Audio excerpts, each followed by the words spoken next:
You're not allowed to use my school. I mean, um, We are live on Facebook, it appears. Good to go. All right. Welcome back, everybody, to the Fantasy Inferno. I am your non-Rob Silver's head coach of this stream tonight. I am Brad Benitez with two of the most wonderful men in the fantasy business. Bradley! And a daughter who hasn't gone to bed yet. Sully and Frazier were here with me tonight. Gentlemen, how are we doing? Sully? Hey, back up. Hey, I'm doing really Well, good. how are Thanks you? for having me. You look busy. It is a Wednesday night, and the kids aren't in bed yet, so yes, I'm busy. Good stuff. Well, let's have some fun Always. with that. Bryce, how are you, man? I'm doing well. I'm a little tired. I was out in the sun all day, but other than that, I'm pretty good. Thanks for asking. Working hard or hardly working? I was actually working hard today. I was sweating all day, tearing up concrete and repouring. Oh man, he's Oof. flexing. He's letting That's he's real letting the work. gun shine is what he was Right. doing. Well, we're gonna have fun tonight. We're gonna recap week one and all the craziness that was, and then we're gonna jump into week two. Try to give you guys some ideas of some matchups that we like. But we don't want to take too much away from our start sit video, which will be out later in the week. We appreciate everybody that has start sit questions. Submit them on Facebook, on YouTube, do all the things. We'll answer those questions. We do it as a team. But we want to do something live tonight. So we want to talk about some matchups we like, talk about the games, talk about everything that happened. But we'll start with news. Mr. Sully, do you want to go with some of the big topics and we will discuss? Yeah, I guess we'll start with Michael Thomas and his shockingly disappointing week one that was magnified by him getting rolled up late and injuring his ankle. And word came out yesterday that it is a high ankle sprain. And the news note was that he's expected to miss several weeks. So I guess my question for both of you is, what's the impact, or what do you think the impact on the Saints going forward will be with him on the shelf? Bryce? The impact is it's hard to say because they haven't gone without Michael Thomas.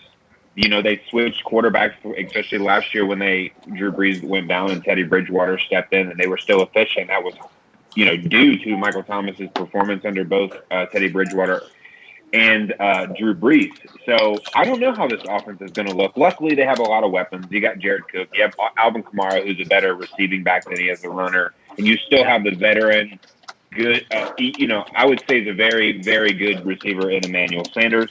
And I'm hoping that he just proves that he's still efficient. To this day, this Michael Thomas injury sucks for me because I had a lot of Michael Thomas shares paired with the Saquon's performances last week.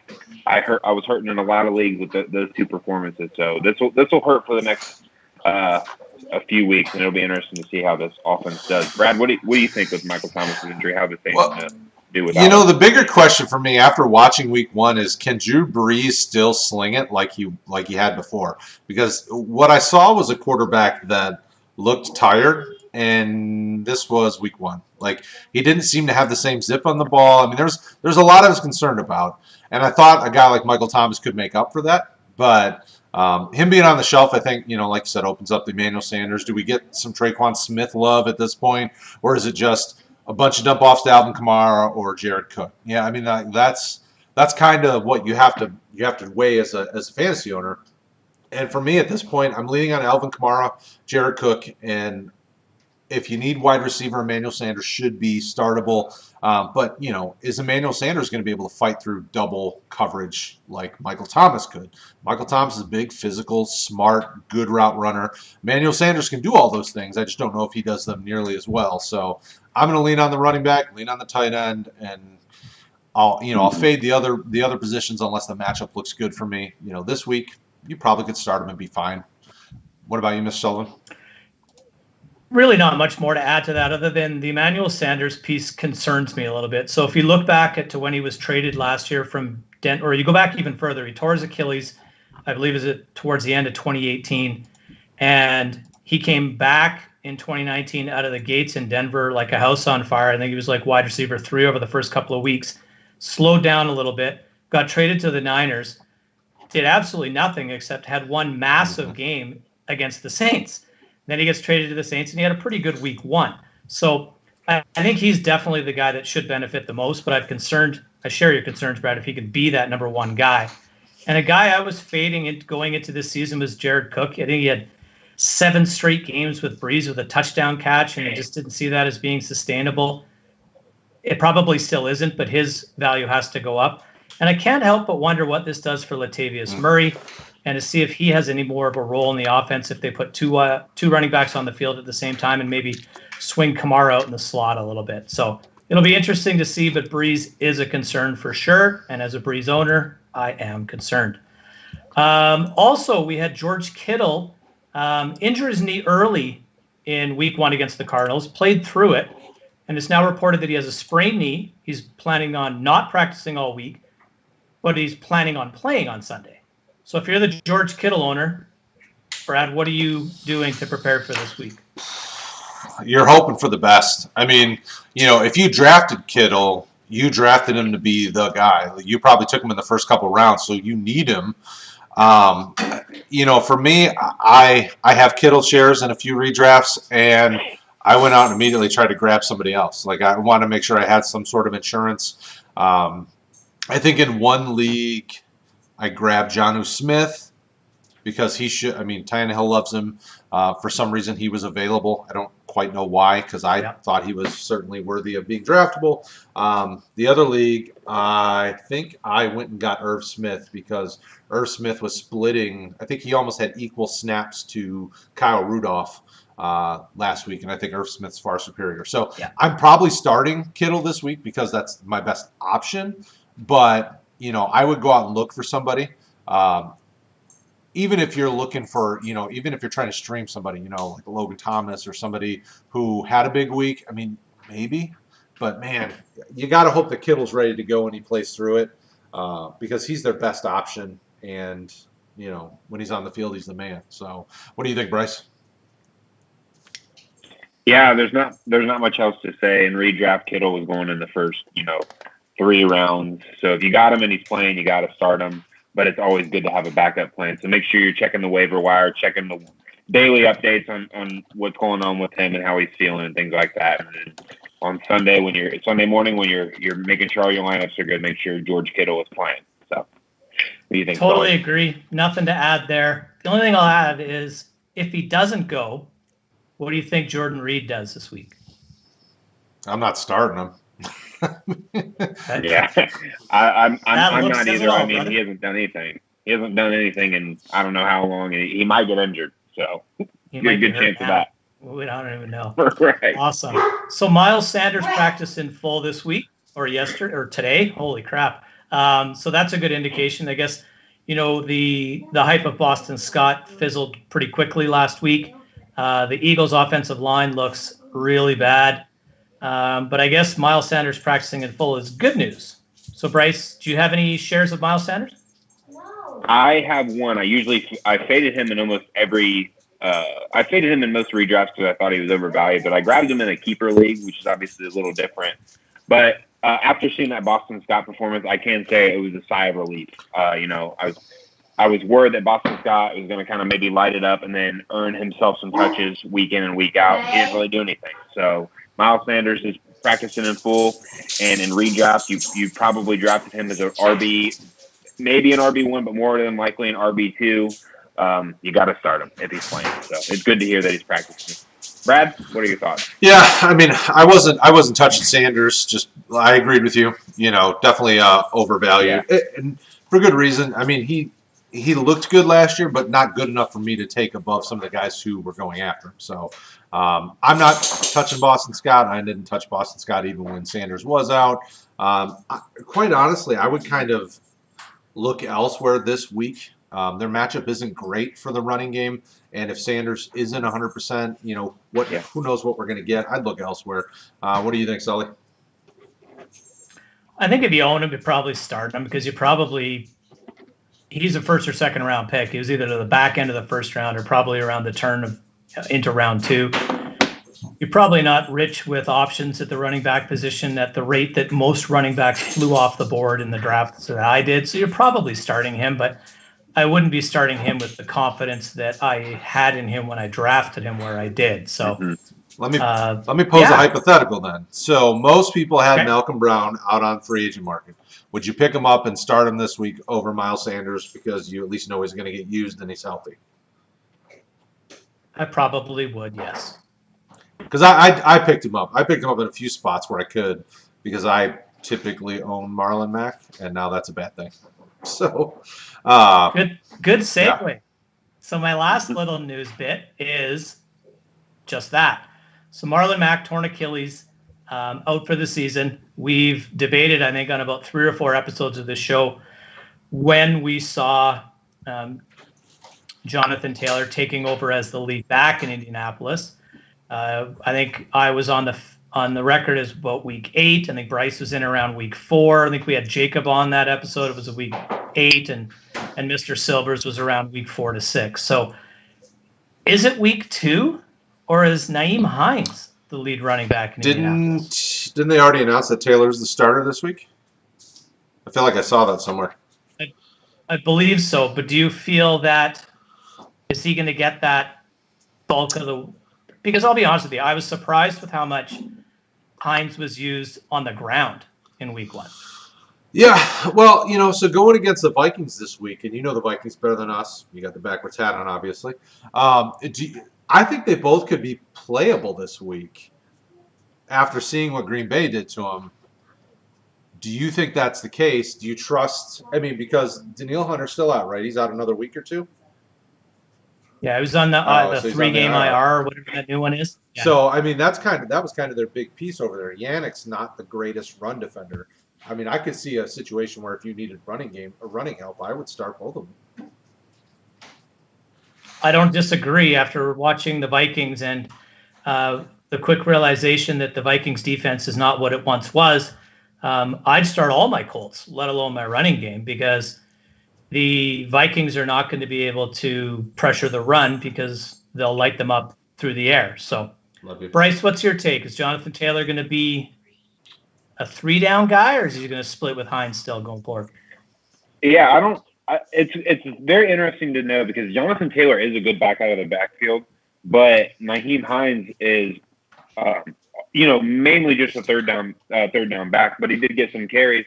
I think they got around the same amount of touches the entire game. So I'm almost kind of wondering if they're going to do like an Aaron Jones, Jamal Williams kind of thing, where Jonathan Taylor comes in, does a drive, and then if that drive goes on for a while, they might throw in Jamal Adams at the end of the drive, and then vice versa the next drive where Jamal Adams starts and then maybe Aaron Jones finishes it. I could see it going more in that direction, especially if they don't have a problem handing Hines the ball, because he did get I think like seven carries to Jonathan Taylor's 9. So their touches were pretty split, and that's kind of what I'm predicting that backfield to look like. But like you and Brad said, I agree that they're both definitely startable this week if you're thin at the running back position.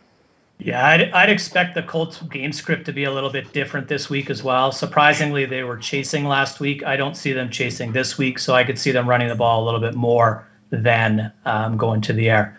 But that wraps up the news and notes portions, Mr. Menendez. What's next? Yeah, so week 1 was interesting. So we've caught the news of the injury front, but week 1 we saw a lot of crazy things happen. So obviously, based on last week, we saw that I'm completely wrong on Calvin Ridley, but we saw Team Atlanta provide 3 fantasy relevant receivers, all over 100 yards receiving, all double-digit fantasy points. We saw games like Malcolm Brown, multiple rushing touchdowns. So what are some of your guys' takeaways from week 1? And is there something that you take away from week 1 that you think actually is going to survive week 2 and on? Or was week 1 just one of those, anything's possible? It was first game back. Everybody's breaking off the rust. Don't freak out. I posed the Malcolm Brown question because he's kind of the hottest name in my mind based on all the people that have been jumping over to YouTube, and thank you guys for checking out the Malcolm Brown video. But people seem to be really hot on this guy and some of these guys. Bryce, I want to know kind of what you take away from week 1. Obviously you saw a big game out of Cam Newton.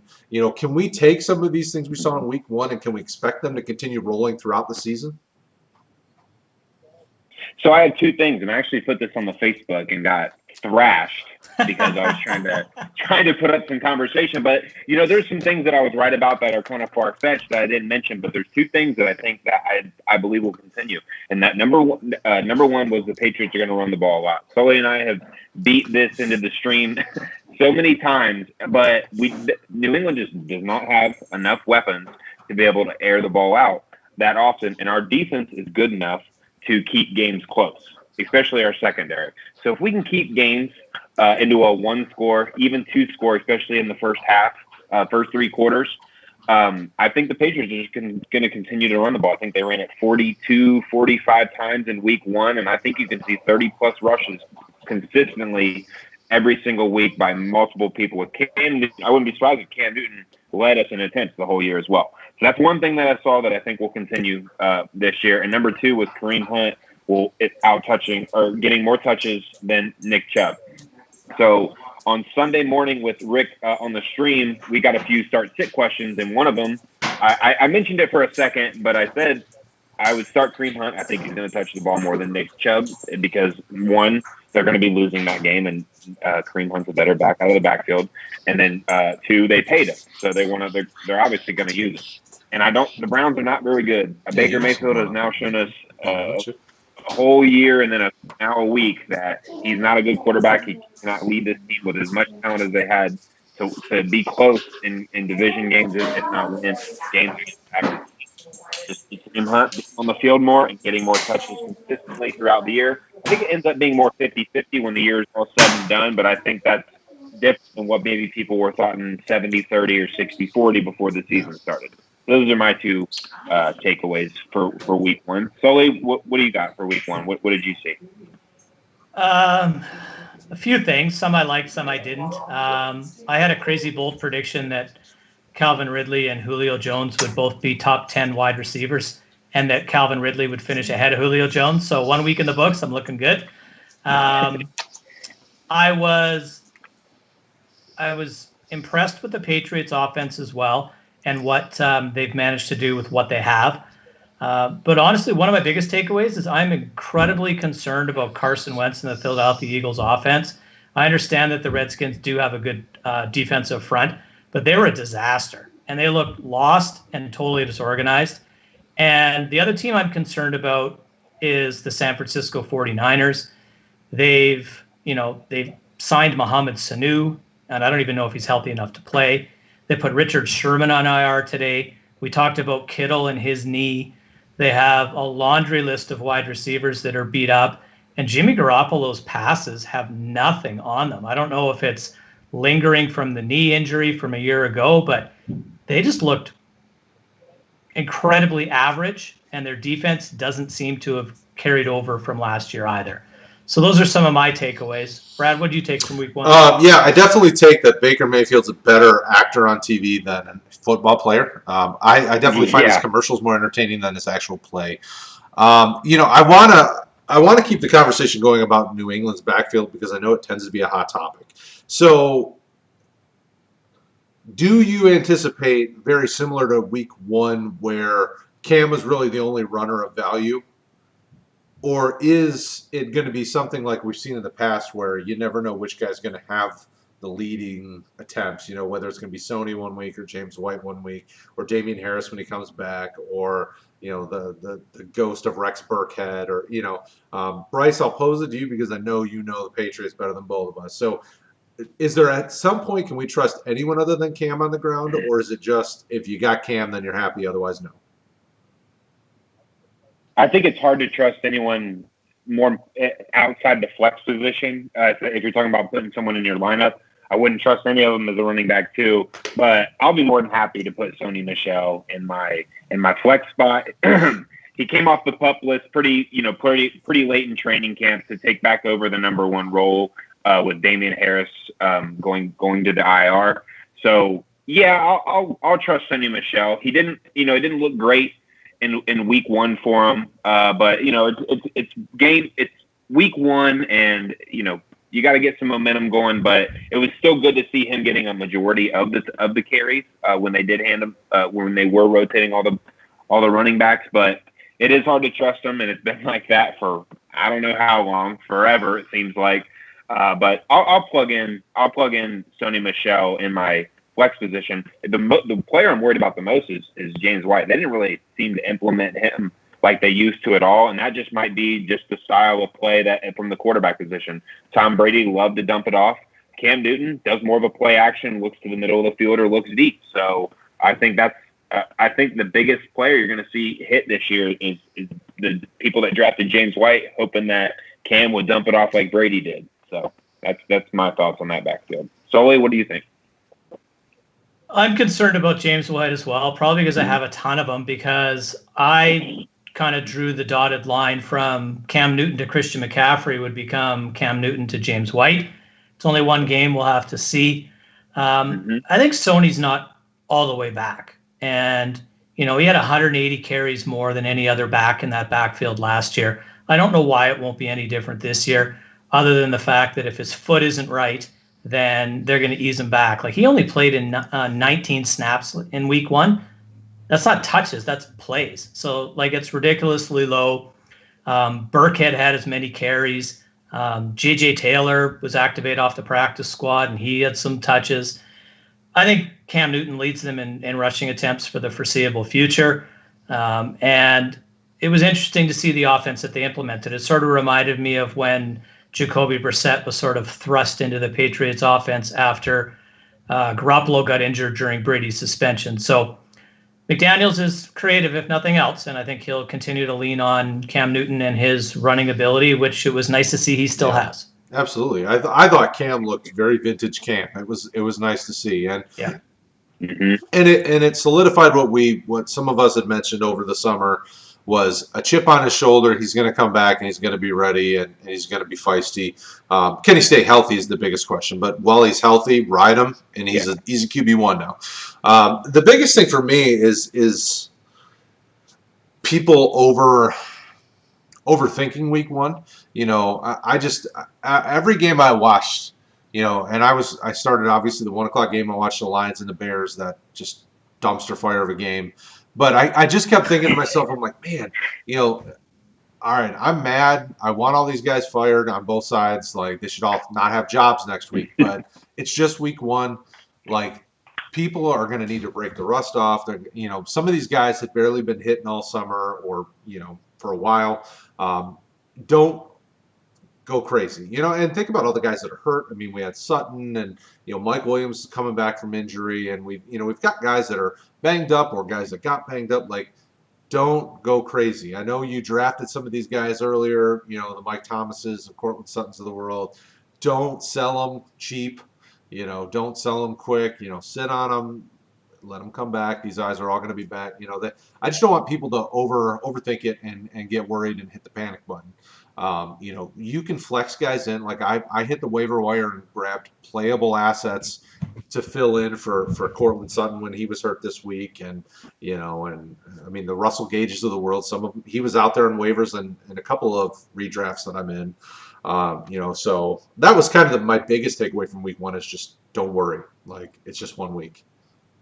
Right. I did like Kareem Hunt. I was happy to see that he's clearly more valuable because I kept hanging my hat on him and I picked him up as best. I drafted him. Yeah.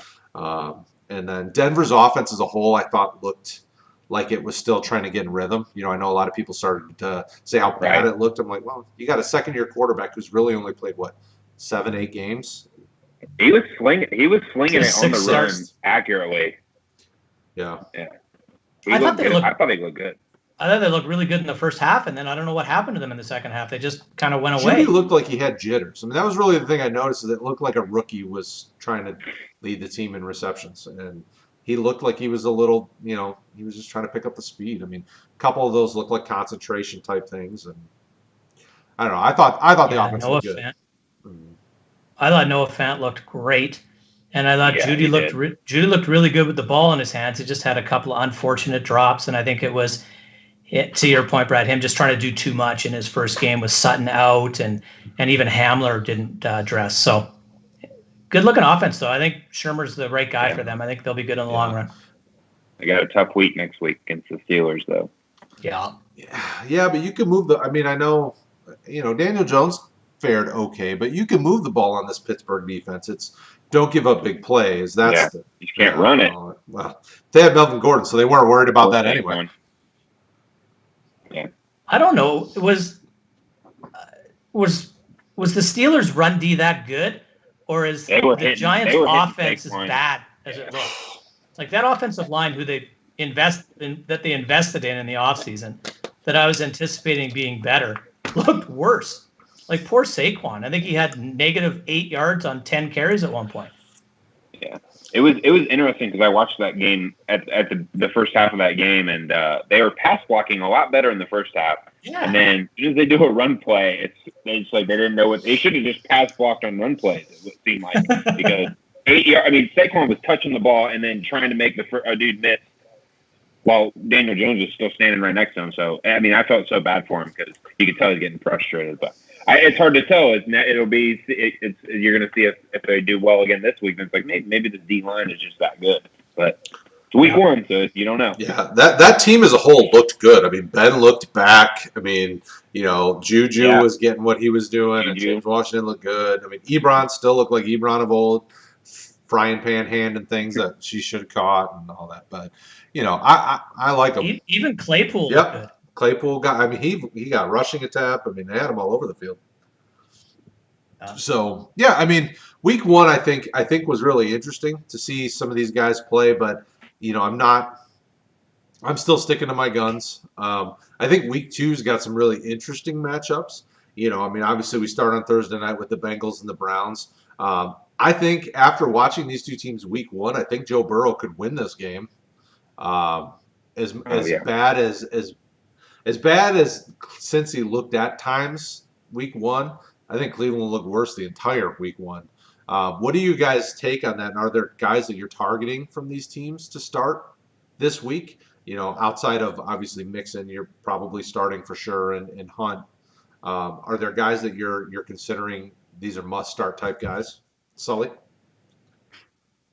I struggle with this game because I was really hoping that I would get a better look at what the Cincinnati defense is, but I don't think the Chargers really gave me much of what an average team is going to do. So I don't know. Like if Baker cannot get it done this week, I don't know if he ever does. And, he targeted Beckham, I think 10 times in week one, and he completed 3 passes. Njoku was maybe their best player, and he's on IR now. So I don't know. Like, I agree. I think Burrow could win it. I'm not starting either quarterback unless I'm in a super flex or 2 QB league. I'm starting Hunt. I'm probably still starting Chubb because I think they're both start worthy. Joe Mixon gets a start. Really disappointed in Tyler Boyd's week one. I think he can bounce back. But the Browns defense showed up. So it's going to be an interesting week for Joe Mixon and the rest of the Bengals. I'm at a loss really as to what to do with this. I'm going to treat this like most Thursday night games that I manage through the season and try to stay away from it the best I can, other than obviously if I have Mixon or Hunt or Chubb, I'm starting them. But I'm staying away from the receivers as much as I possibly can and the tight ends. What about you, Bryce? Yeah, I agree. It's hard to judge obviously from this week one because the Bengals played a very good defense, and then the Browns just played a very good team in general. So we don't know if they're going to be as bad as what they maybe looked in week one. The Bengals didn't look bad in week one, but the Chargers offense didn't look good. So it was a low scoring game that Randy Bullock missed a 29-yard field goal, which was horrible to watch for poor Joe Burrow. But the only player that, other than the ones you guys mentioned, that I'd probably still start be AJ Green. I liked how much Joe Burrow was looking for him. He only got 10 points week one, but if that last touchdown counts, that bumps all the way up to, I don't know, 18 or 19 points, and that's a solid. Nobody's drafting him as wide receiver 1. A lot of times they're not drafting him as wide receiver 2, so that's a solid flex or wide receiver 3, depending on your league's structure. So that's the only guy maybe I'm looking at that, at the flex spot or something like that I would like in this game. But it should be an interesting game to watch. I live here in Ohio, so it'll be fun to watch all these people that have terrible organizations that they root for go at it. Uh, Brad? so the other question from this game is, I know Landry's questionable, so I probably would not start Landry unless you hear for sure that he's Right. playing, and I doubt that you're really. I would look elsewhere. But OBJ, I mean, he was targeted 10 times. He's got to have more catches out of those if he gets targeted that much, right? So you got to think he's startable. You would think so. You would think, yeah. Okay. I think you got to start him too, Okay. yeah. Just checking. Yeah, I agree with you guys. All right, so the 1 o'clock slate, we've got, and I'll just rattle off the games and we can just kind of talk through them and see if there's any specific players that you guys want to talk on. So Giants and Bears, Rams and Eagles, Falcons and Cowboys, Bucks. The Falcons Cowboys should be a high scoring game. Bucks Panthers, which could be a surprisingly high scoring game.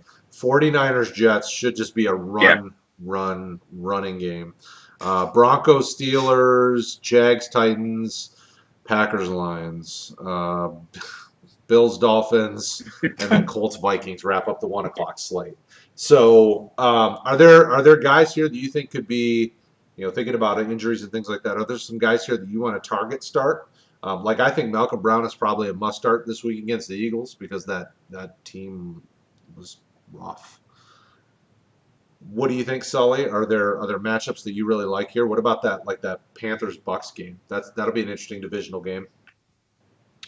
Yeah, I was thinking about that one. I think it's a really good get right game for Tampa. So, you listen to Arians talk and he's disappointed with Evans' usage. I think if Mike Evans is able to go full on, I think he could explode this week. And I look for Brady, who was honestly really disappointing in week 1. I look for him to have a heck of a better game against a lot lesser of a defensive opponent in Carolina. I don't know if Scotty Too Hotty's going to continue to have another game like he did in week 1, but it was fun to see. Godwin's in the concussion protocol all of a sudden, so we'll see what happens there. And I'm very interested to see what happens in that Tampa backfield if Leonard Fournette starts to grab a little bit more of a hold of it. As a Fournette owner, my fear is that you stay with Ronald Jones, and it's a heck of a good matchup for him, and he could probably have a good game. And we're another week of watching that happen. So other than that, I really like the Atlanta Falcons. Is that how I say it, Bryce? Yeah. I love that wide receiver trio. I think Hayden Hurst gets more involved. I think Gurley gets more involved. I think, with Van Der Esch out and Sean Lee, they've reported, is out for 6 weeks now. The Cowboys are a mess. Their secondary is young. The Cowboys only have a chance to win that football game is if they go, balls to the wall on offense. So it could be a crazy high-scoring game. Matt Ryan threw 54 times last week. He could do it again this week. Like I said, I love those wide receivers. Those are the 2 1 o'clock games that jump out to me. I'm a glutton for punishment, so I'll watch the Vikings and the Colts. But other than that, that's mine. How about you, Bryce? What are you looking forward to?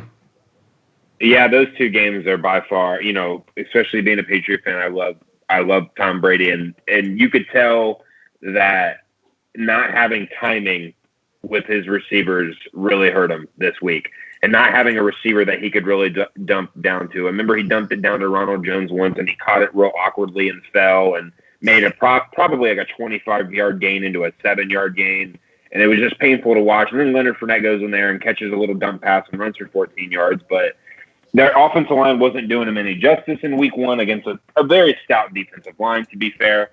That game should be high scoring. The only Buccaneers defenders I like are both the middle linebackers. Those dudes were all over the place in week 1, and they were really fun to watch. They had a lot of intensity. And then the Falcons-Cowboys game, you'd have to imagine it's a shootout. The Cowboys don't have a secondary to be able to cover the Falcons receivers. Matt Ryan can still sling it. He's the best redraft quarterback that you can get after everyone takes their quarterbacks.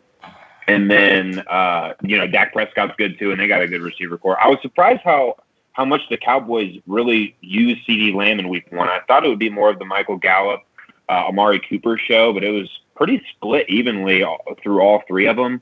Michael Gallup's day got ruined by Jalen Ramsey's beautiful acting performance there at the end of the game. that would have tied it up. And other than that, I'm kind of interested to see the Steelers and Broncos offenses play in that other 1 o'clock game. So like we kind of talked about earlier, there's a lot of bad teams against a lot very good teams this week, and you'd think the 49ers are going to crush the Jets. Sorry, Brad, but the Packers are going to crush your Lions. So those other games don't look that appealing. Fantasy. Yeah. What games are you looking forward to, Brad, other than your poor Lions? I want to see the Lions go 0-4 into the bye. They fire the front office and coaching staff. Like, I could rant about how bad Matt Patricia is. Like, I'm like, Bryce, I don't know what you guys did, but he has got to be the worst defensive coach I've ever seen. Like, his defense. He wasn't in the organization very long either, so I think he kind of, got popular and left as soon as he could. Like Brian Belichick for 14 seasons or something before he went off and coached. So maybe he just didn't spend enough time under Bill Belichick. Well, it's for me. I'm like, dude, your defense doesn't work in the fourth quarter. Like, everybody knows you're going to go to man, but your corners are all hurt and you're playing street nobodies. It's like, what did you expect? Trubisky's going to make you look silly because you're going to give him 10 years to throw because you can't generate a pass rush. And the guy that you paid the most money to, Trey Flowers, has had, 27 sacks in his career? But I digress. I think Mostert's a must start. I think him going against the Jets will be a huge game. But so those really good teams going against the crappy teams, like, I think MVS could have another big game against Detroit because they're going to be hurting at corner. Devontae Adams obviously is going to be a must start, but I think some of these lesser known guys that had a nice week one, like a MVS, will have another nice week.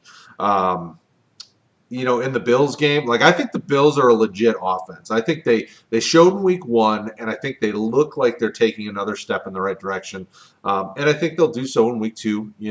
I know everybody liked Zach Moss's week one, his terrible rushing stats, but he got touchdowns, so that makes everything better, I guess. But I'm still starting Devin Singletary. I feel good about Devin Singletary in that offense.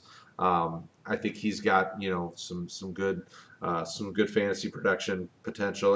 I think the most interesting game for me, other than the ones you guys have mentioned, would be Jaguars Titans. I want to see if the Minshew show is the real deal against Tennessee. Can he continue to complete? Because the Colts defense isn't bad. I mean, it's not great, but it's not bad. They've got Darius Leonard and DeForest Buckner, and they've got some guys off the edge, Justin Houston, and they got some guys in the secondary. I mean, it's developing.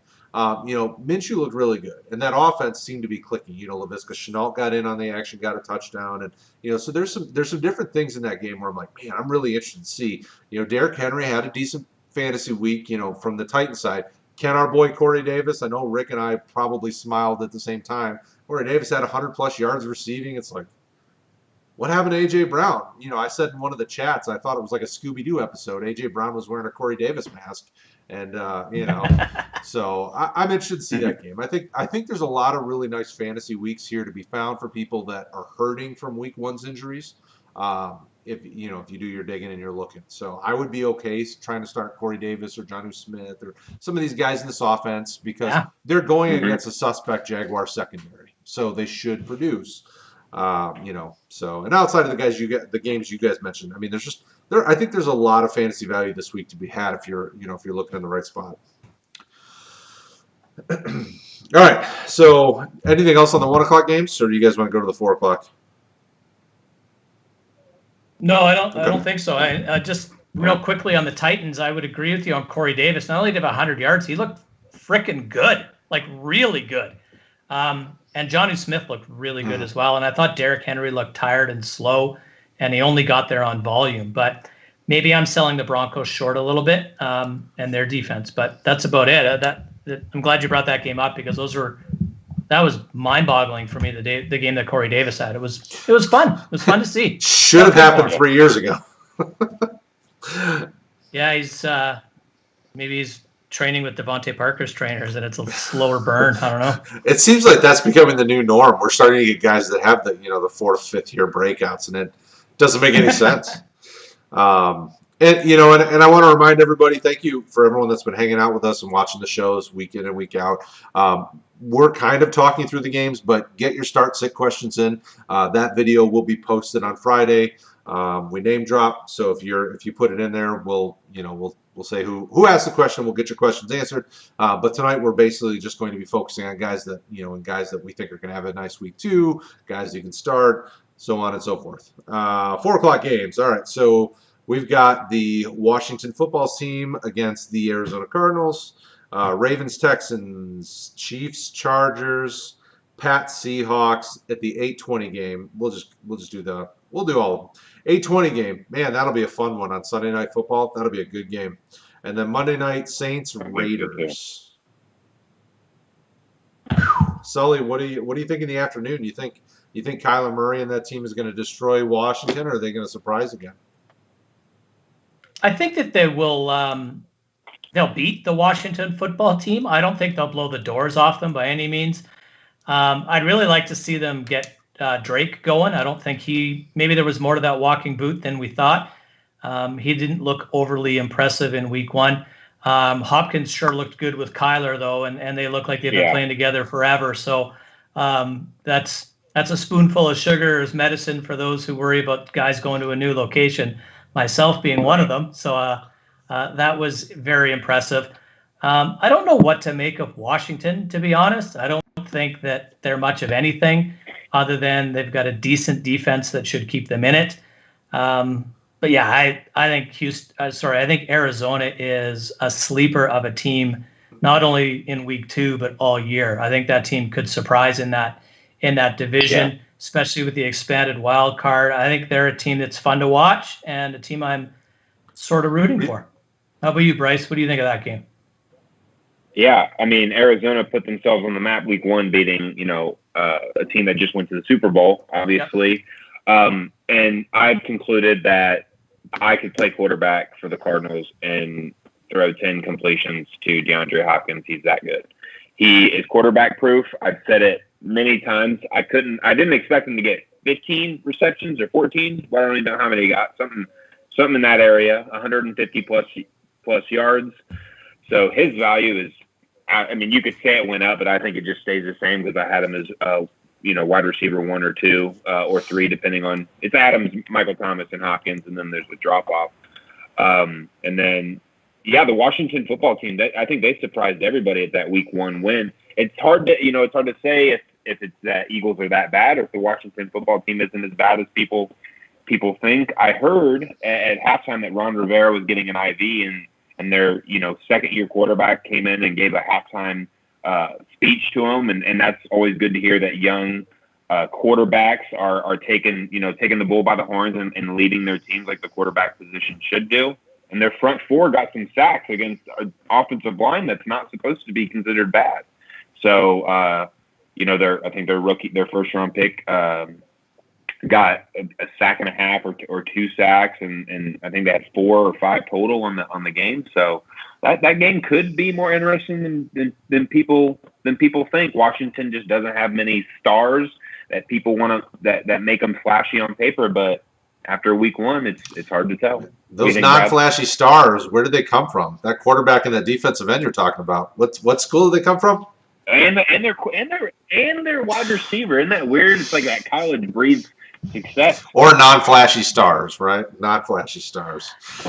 Oh, yeah. I mean, so the interesting question I want to try to discuss and figure out is that Washington backfield.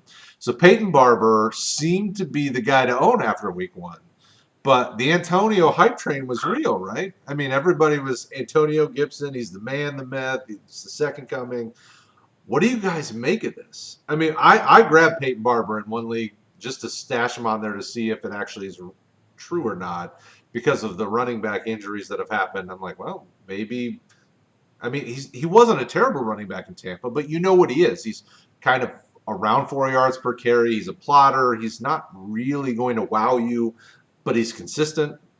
Sully, is Peyton Barber a guy we can trust? Should we even worry about him, or is it just he got lucky one week? Hey, go ahead and pluck him off your waiver wire and keep him on your bench and plug and play him whenever you want. I think he's the same exact running back that he was in Tampa, that he's going to clog up the backfield. He's going to make it a little bit more challenging for the Gibson owners and maybe even J.D. McKissick owners and maybe Bryce Love if he ever gets into the lineup. So he should be owned.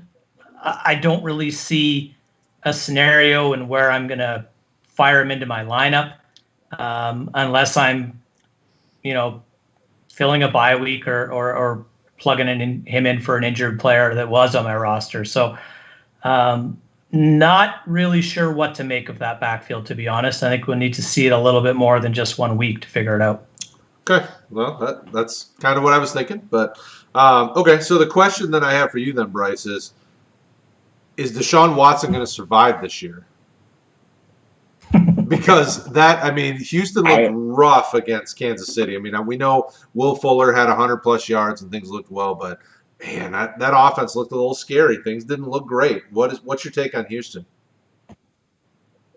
I feel so bad for poor Deshaun Watson. That man has been running for his life for 3 years, every game, consistently. He might just enjoy it at this point, where he gets at least an opportunity to make a flashy play. But Kansas City didn't allow him to last week. Kansas City's obviously got one of the best D linemen in the game, and Chris Jones, and the Ravens' defensive line is no joke as well. So I can see him running for his life all game this upcoming week. I mean, it's hard to say, if he'll last the whole season. I'd like to think, he seems pretty durable and hasn't had any major injuries or anything like that yet. And you have to start him because his team, it seems like the Texans are always down and always in dogfights every week, and they have to sling it all game. Will Fuller, week 1, kind of surprised me. I thought it was going to be more Brandon Cooks. Brandon Cooks didn't play very much, though. I noticed that he wasn't on the field as much as I thought, and obviously that injury had a little more effect on him than I predicted. I'm hearing that he's going to be full go this upcoming game, and they're going to need him. So I'm hoping. And you could tell that passing was missing something, because if you couldn't look for Will Fuller, there wasn't much else that he was finding. So I'm hoping that Brandon Cooks becomes more relevant than just 4 points here in week 2. Sully, what are your thoughts? I think he was probably thinking, why did I sign that contract about halfway through that game, right? Because if he goes to market, he's getting a ton of cash, and he's probably going to end up in a better scenario. But in all sincerity, I think that the man is an incredibly talented quarterback, and he will probably survive because he will run for his life. I was impressed with David Johnson in week 1. I was impressed with Will Fuller. We didn't get a look at Brandon Cooks, to your point. I'm still trying to figure out why they gave Randall Cobb $10 million a year, because I don't think he played really until the fourth quarter. Tough schedule for Houston. They had Kansas City last week, Baltimore this week. Then they get Minnesota, Seattle, and New Orleans to open their season. So could be pretty ugly in there. I don't know what to make of that team. I think that their defense is porous, to say the least. And the talent that they have on their defense seems to be rather aged and past their prime. But I don't know, Brad, what do you make of the Houston football team, the Texans? Forgot what they were called for. My guess is their front office is going to be much similar to Detroit's by the end of the year. Going to be vacant, looking for a new coach. Right. Because it seems like it's the same thing with Bill O'Brien every year. He comes in and you get this kind of flashy offense, but it's because they're playing from behind. They're never really ahead, and I'm not sold on what he's trying to sell. I think Deshaun Watson deserves better than that. Like, he deserves a team that tries to get offensive linemen, that they draft actual legitimate first-round offensive linemen, not just because they wasted a first-round pick on an offensive lineman. So I think, like you guys said, Johnson, Fuller, Deshaun, and probably Cooks are going to be startable. I know tight ends got some action in week 1, but I don't trust that just yet. Just like Craig would say on Monday night, I need to see it a little bit more to believe it. So that's kind of where I'm going there. Ravens, I think the only one that I would definitely make sure I plug in this week is Mark Ingram. outside of the guys that you would have plugged in. I know Mark Ingram had a rough week 1, but I think he'll bounce back this week and get you some better production. But I'm starting the others. Marquise Brown should still produce at a nice level. I'm not starting Willie Snead. Miles Boykin I like, but I don't think he's ready yet. He did get some action and look better. Mark Andrews, Lamar. I mean, we know the usual suspects you're starting, but I would definitely make sure that this week you plug in Mark Ingram because we saw Kansas City just decimate that Texans on the running game. So we know, the Ravens. Well, they do it better than Kansas City, at least supposedly. So that should be dominant. They like to run the football, I hear. A little bit. Speaking of dominant run games. Chiefs Chargers. This will be an interesting one because the Chargers actually do know how to stop the run much better than Houston does. But I still think Kansas City is going to be a very similar outcome where you've got a lot of fantasy relevant producers. How do you guys feel about this game? Bryce, I'll start with you. How do you feel about the Chiefs Chargers? Probably more so from the Chargers side. Are there guys you're making sure you're starting outside of Keenan Allen? And Austin Eckler, right? I think it's hard. That's a hard one because I don't really like any other Chargers besides Keenan Allen and Austin Eckler. Austin Eckler was not used nearly enough in the passing game as he is in the past, and I think that the offense suffered from it in Week 1. I think that was a game that they could have won by a little bit more. And Sully, Tyrod Taylor didn't look very good. If he keeps playing like he did in Week 1, he's not going to keep that job. He was missing some very easy throws and overthrowing a lot of balls that seem like he should be hitting pretty easily. It doesn't matter how good the Chargers defense is. I think the Chiefs offense is just better. There's no defense in this league that is going to take me away from starting the usual suspects for them. Pat Mahomes, obviously. Clyde Edwards-Helaire did great as his Week 1. I'd like to see him get more involved in the passing game. He had no PPR points at all, which is what I worried about. Seemed like they're using Darrell Williams for that role. So all those people that are like, well, I drafted this guy in the first round. He got 120 yards and a touchdown. He got no PPR points. And in fantasy, that's so important. And Darrell Williams was definitely the guy they were looking for in passing down situations. So this game's pretty easy for me. I like two men on the Chargers, and then everyone on the Chiefs that you normally would start, I would just start just because of that offense. Sully? I know it's Week 1, and I know we're not supposed to freak out and panic, but I am genuinely concerned about Austin Eckler. He just didn't seem to really be a piece of what was going on there. So I'm hoping that was just an anomaly in Week 1. I would start Austin Eckler. I would start Keenan Allen, who I also didn't think had a very good football game, which ties into your point about Tyrod. But I'd also start Hunter Henry in this game. I think that, he looked pretty good, and Tyrod's comfy with the tight end. Like, this is a man that made Charles Clay fantasy relevant for a while there. So that would be it. I was surprised to see Mike Williams play and then be targeted and then be as productive as he was in Week 1. I don't know if that continues.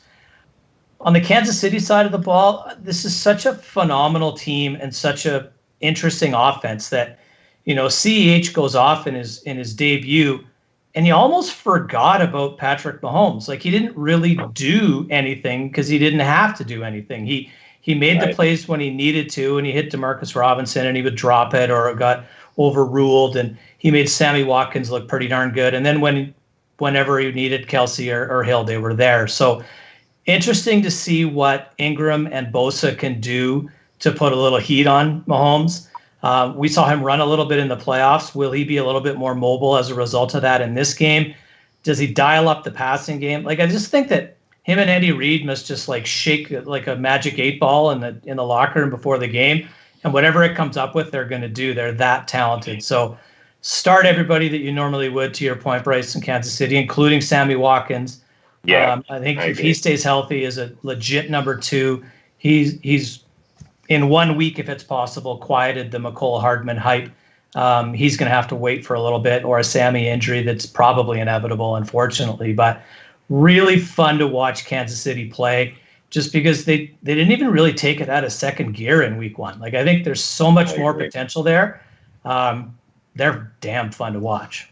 Mr. Menendez? Yep, you guys are spot on. I mean, this is that team that you want a piece of, and you want them in your lineup because it's going to give you success. Yeah, the interesting thing to me is, we see this from Sammy every year. He gives you 3 to 4 really nice games, and then he disappears. So for me, I'm always going to have in the back of my mind which is the week where he disappears. I'm hopeful this week he is what we expect him to be because I'm starting him in the few places I have him. The Chargers defense though is solid. There's a lot of nice pieces. I know Derwin James is out for the year, so that really was a hit to them. But they got Casey Hayward, and they've got some solid corners in the secondary to go with a rookie linebacker that should continue to develop. But unfortunately, they're not going to be able to stop what Kansas City does, and it's going to be a big game for all of Kansas City's bigger assets. Patriots. Oh, go ahead. Sorry, Brad. Real quick, we didn't talk about your boy Joshua Kelly. What do you think of? Is he flex worthy? I flex. I mean, because we don't know what's going on with Eckler and why all of a sudden he is kind of getting out fantasy produced by Josh Kelly. I would probably be okay starting him this week. I know I am actually starting him in the Roto Heat Superflex League I'm in. I'm actually going to start Josh Kelly because in that league I've got the Marlon Mack injury, so I need to play somebody. I think if you've got other options, I mean, he's flexible, but I would still be cautious. I like Josh Kelly. Obviously, I was a Josh Kelly truther coming into the season, but I'm not tooting my horn this quick because I think it was just kind of the way the game was going. Eckler really was getting kind of stopped, so they went a different direction. Because Eckler, I think, is still their best running back. I mean, he has the best PPR easily. value. Yep. So cool. Sorry to derail you there. No, I forgot to mention him when I was on there. Stop to talk about Josh Kelly. I'm a fan. Nice. I share your admiration. We've talked a lot about the Pats, but we haven't talked much about the Seahawks. Is Chris Carson going to be their best receiver again? That was weird. Yeah, what was it, 6 for 40-something and 2 touchdowns? I mean, yeah, like I wasn't watching that game, and I was checking real quick on my phone when I had the opportunity, and I'm like, because I own quite a bit of Chris Carson, and I was like, nice, he's having a good game. He must be just shredding them. And then when I got to look at the box score, I was like, what is happening? So I don't know. What I really hope is that the Seahawks continue to let Russell Wilson be a quarterback. That's exciting for me because he's got some really nice weapons there in the passing game, and he's arguably the best deep ball passer that I've seen maybe ever. So I think he's an amazing talent, and I think they just got to let him go to work. So yeah, what do you guys think? I think Russell Wilson is the key to that whole offense, but he makes the other guys relevant. DK looked good and some of that. But Bryce, what's your take on Seattle? How do you feel about him, and who would you play this week? Yeah, I love Russell Wilson. I've always said that he's by far top 3 quarterback in the league in the past several years. There's a lot of Seahawks I'd start. Chris Carson getting receptions baffled me, and I kept seeing at the bottom of the TV, and I'm like, Chris Carson receiving touchdowns. That doesn't make any sense. I saw it once, and then the second time I was like, that has to be a mess up. But no, it sure wasn't. And then, I like both receivers for Seattle. Obviously, Russell Wilson, and then both receivers, Lockett and Metcalf. Lockett's like kind of one of those players that he looks for when he really needs them, especially in games that I think are closer. In this game, I can see being a little bit closer, especially with our defense. I'm more interested to see how the Patriots cover their receivers because DK Metcalf is too fast for Stephon Gilmore, and in week 1 he got a couple of pass interferences because of him mostly him being aggressive, not really getting beat, but he's not quick enough to guard DK Metcalf on streak routes. So I'm wondering if they're going to put him on Tyler Lockett and then double DK with McCourty over to the top. So I'm just kind of interested to see how the Patriots play their defense with this Seattle offense, who have not only good fast wide receivers, but a good run game and a quarterback that can throw and run. They're probably one of the worst teams that defenses have to go against this year. So I'll be nervous for this game. So I'm not getting my hopes up, but we'll see. And the one thing I would shy people away from is starting Carlos Hyde. That would be the one I'm not interested. I know he had like 7 rushing attempts and one of them was the touchdown, but he averages like less than 3 yards a carry. I mean, it just wasn't great. I mean, I think he got lucky because Carson was being used a lot more in the passing game. So just an FYI to anybody who saw the stat line and got excited about Hyde, I would stay away from that. Injury might make him more relevant, but I wouldn't be touching him. Right. All right. So last game, Saints Raiders. I think we know kind of what to make of the Saints. We talked about them a little bit longer earlier, but what about the Raiders, Bryce? I'll turn it to you first. How are you feeling about this team? Obviously, Josh Jacobs, we know is a must start. He was a beast, but what are we doing with the rest of this team? So I actually got to watch a lot of this game last week. I had a lot of fantasy players, especially on the Panthers side of the ball, and I was really impressed with how because Sully said earlier in the year that they were building that team around Henry Ruggs, and they really are, and you can tell it. They're moving him all over the field. They're looking for him on crossing routes.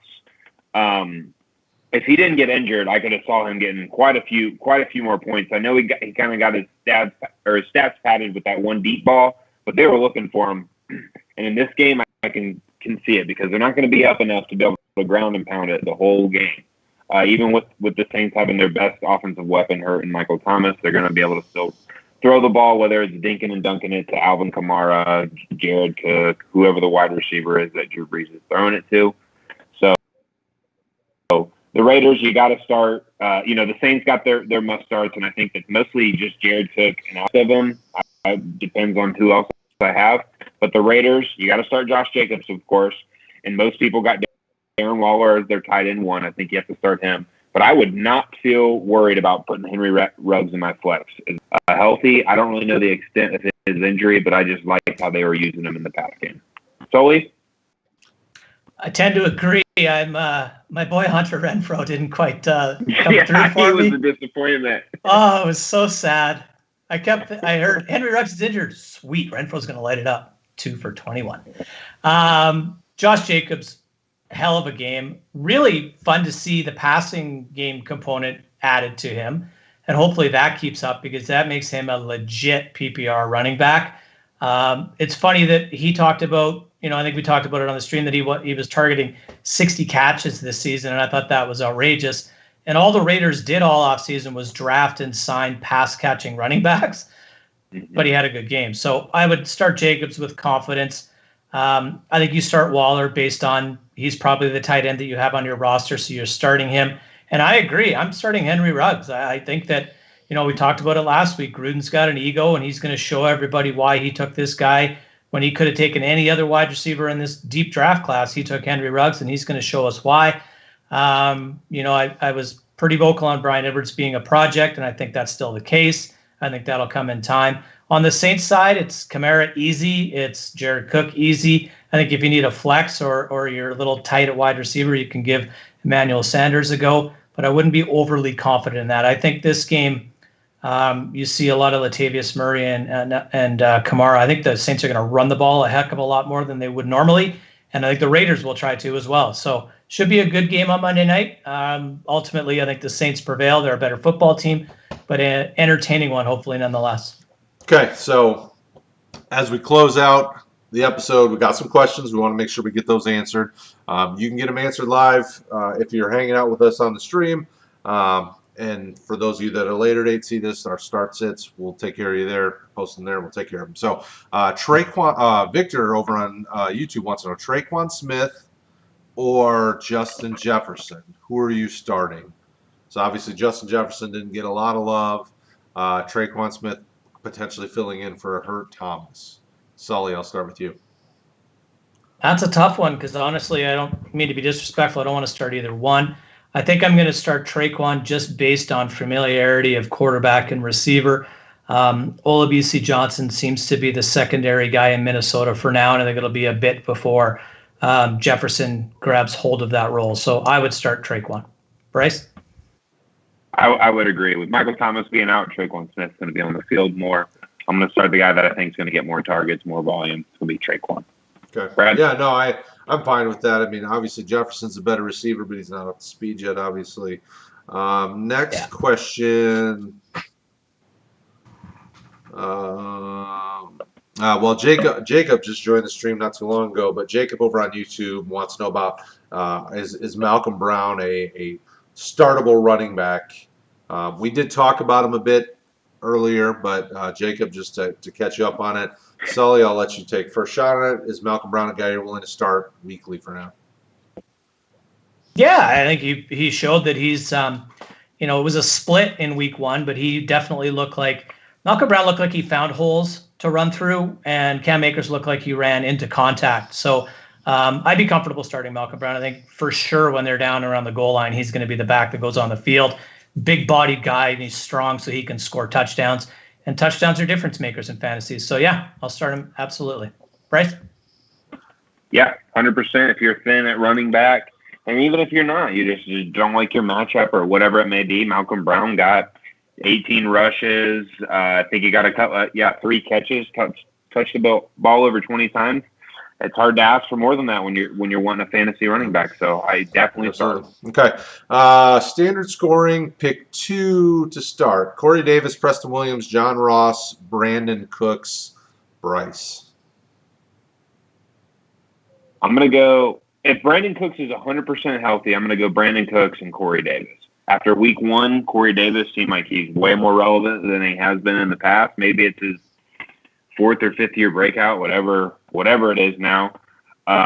With A.J. Brown being the number 1 receiver there that defenses are focusing on, maybe that just opens the door for Corey Davis to see more action. I like him. And same thing for Brandon Cooks. If defenses are focusing on Will Fuller and he's healthy, Deshaun Watson needs a number 2 guy because Will Fuller can't run through the middle of the field because if he gets hit by a linebacker, he'll break every bone in his body. So those are the 2 I'm going towards.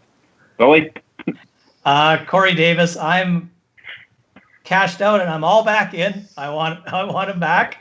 I loved what he did in week 1, so definitely him. If the Dolphins were playing anyone other than the Bills, I would go with Preston Williams, but that's a nasty matchup. So I will concur with you, Bryce, and I will add Brandon Cooks to that as well. Come back. Yeah, I'm probably going Corey Davis as well. Brandon Cooks makes sense as long as he's healthy. If he's not healthy, man, Preston Williams going against probably Tre'Davious White, that's just shut down. Exactly. Devontae Parker's hurt, may not play. I mean, he's not getting it. I mean, for me, it would be Corey Davis, Brandon Cooks, John Ross, Preston Williams, based on matchups this week. If Brandon Cooks isn't ready to go, that's kind of how you have to base those guys. So, okay, last question I see is standard scoring, pick 2 running backs out of these: Zach Moss, Devin Singletary, Antonio Gibson, Jerick McKinnon. McKinnon showed back up again. Sully, I'll start with you on this one, buddy. So standard scoring is not great for McKinnon or Singletary, really. So Zach Moss would be 1, hoping that he scores a touchdown. And what are my other options, Gibson. Brad? Sorry. Yeah, why not? Let's get him going. Why not? I don't like McKinnon to get much work outside of. Actually, no, I changed my mind. Passing yards are still points in fantasy, even in a standard scoring league. So I'll go with McKinnon, especially if Kittle's out, and I'll take Zach Moss for the touchdown upside as well. Bryce? I'm going with Jerick McKinnon. Kyle Shanahan, it's Kyle Shanahan, right? He likes him, so he's going to be on the field for this passing downs. Might get a few rushes too, so I like possible touchdown upside in the receiving category. And then I'm still going to go with Devin Singletary. I'm going to go with the guy that I think is going to get the most touches, has the most opportunity to score a touchdown. Even Zach Moss might get goal line work. So I'll go with Singletary and McKinnon.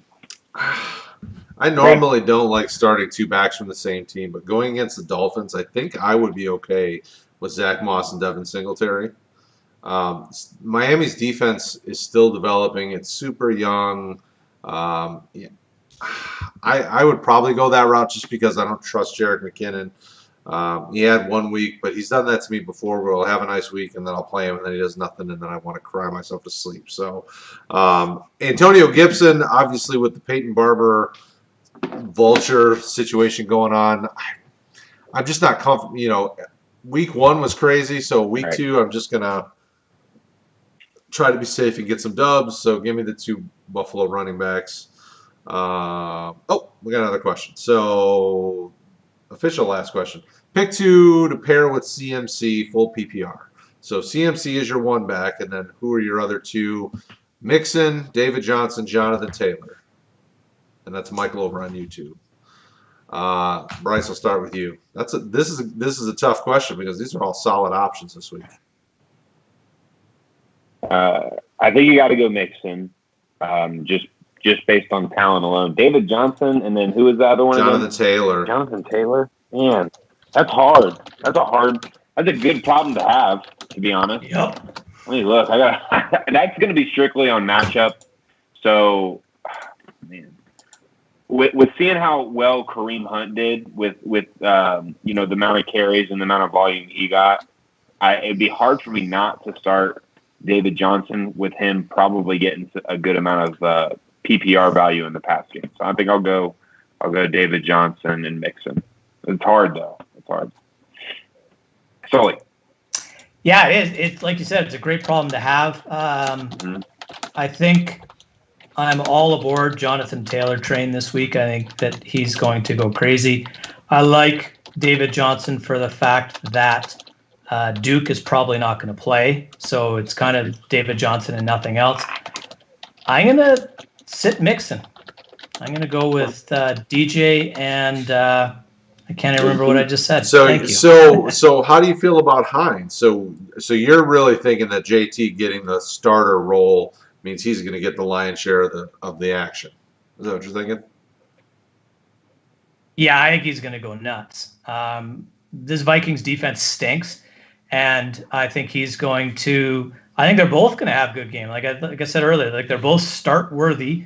I think Jonathan Taylor is going to go crazy. I think he's going to score at least 1 touchdown. And I don't know, something about the way Mixon was used in week 1 and seemed to struggle a little bit. I'm just Thursday night and all that fun stuff. I'm going to go with the other guys. Probably the short week would make me lean Johnson and Taylor as well. Short week games, sometimes it's a crapshoot because sometimes you get the guys blow up and have a huge week, and it seems like it's just I don't know. It could either go. It could go either way in my mind. Mixon could either have just an extremely dominant night, but Cleveland's defense isn't the problem. It's the offense, more or less the quarterback. So, give me Johnson, give me Taylor. I just looked at my rankings, and I guess I'm a liar. So, based on my rankings, it's Taylor and Mixon. Well, your rankings are wrong, so fix them. Nothing new there, brother. I know. I think after week 1, I think David Johnson definitely thrust himself into the back end RB1, high end RB2 range most weeks based on usage. But ultimately, I mean, we're splitting hairs. Any 2 of these guys should help you be successful at running back this week, no matter what you do. So, but those are our consensus. Yes, all of them. So, all right. Perfect. So cool. All right. Well, thank you guys for hanging out with us. We appreciate and love every one of you for sticking around with us, having a good conversation, having some fun with us. Good luck this week. Don't forget to tune in for our Sunday morning streams. I know Rick goes live. Rick and Bryce were live last weekend. Maybe Bryce will be back some more. And we appreciate the guys hanging out and helping us with their lineup, start sits, things like that. Check out rotoheat.com because we've got start sit articles for IDP, for offense. We've got, obviously start sit video. Devi and IDP streams and pods are posted on YouTube and the podcasts Mondays and Thursdays, just like they aired, but I'm not live streaming during the season because you're not watching and I'm not watching. I don't even want to be there. I want to watch football. So good luck this week, guys. Gentlemen, it was a pleasure. We'll talk to you again next